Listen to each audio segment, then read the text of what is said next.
দেখো বন্ধুরা, আমি কিন্তু টেলার ম্যাম, ঠিক আছে?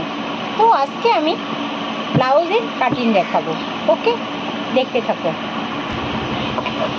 এই দেখো, এইখানে দুটো কালারের লাইনিং আছে, যেটা ব্লাউজের ভেতরে দেওয়া হয়।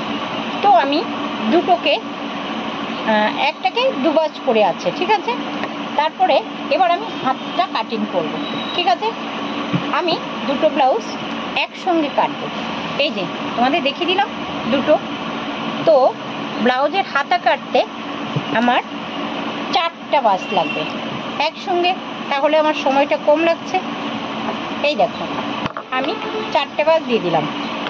তো 1 সেকেন্ড, আমি একটা চক নিয়ে নিলাম কাঁচি, আর এই যে একটা মাপের ফিতা, ঠিক আছে? তো আমি 10.5 আর 10 হাতার মাপ হবে। এই লেন্থ, এটা হলো লেন্থ, ঠিক আছে? বলো হরি, কেউ একটা মারা গেছে। এই দেখো, আমি যদি 10.5 নিই, তাহলে এখানে আমি 10.5 যদি আমি রাখি হাতাটা, তাহলে আমি মোটামুটি 1 ইঞ্চি বেশি নেব। যেমন এইখানে আমি যখন মুখটা পাকা করব, 1/2 ইঞ্চি ঢুকে যাবে, আর ওখানে যখন আমি হাতাটা লাগাবো তখন আরও 1/2 ইঞ্চি ঢুকে যাবে। তাহলে 10.5-এ আমি কত নিচ্ছি? হাতাটা মোটামুটি 11.5, ঠিক আছে? এই যে আমি নিলাম 11.5।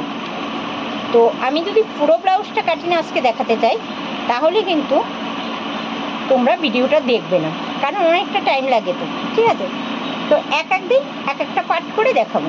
এই দেখো, আমি ড্রয়িং করে নিলাম। এইখানে 1/2 ইঞ্চি বাদ রাখলাম উপরে, আর এইখানে আমি 1/2 ইঞ্চি বাকি রাখলাম, ঠিক আছে? দুদিক মিলে হয়ে গেল। আর হাতের মুখ হলো, এই দেখো 5 হলে 10, তো আছে হাতের মুখ 10 ইঞ্চি। 10 ইঞ্চি, কিন্তু 1 সুতো দূরে আমি ড্রয়িংটা করলাম। এই 10-এর এইখানে এটাকে 1 সুতো বলে, 1 দাগ যেটাকে।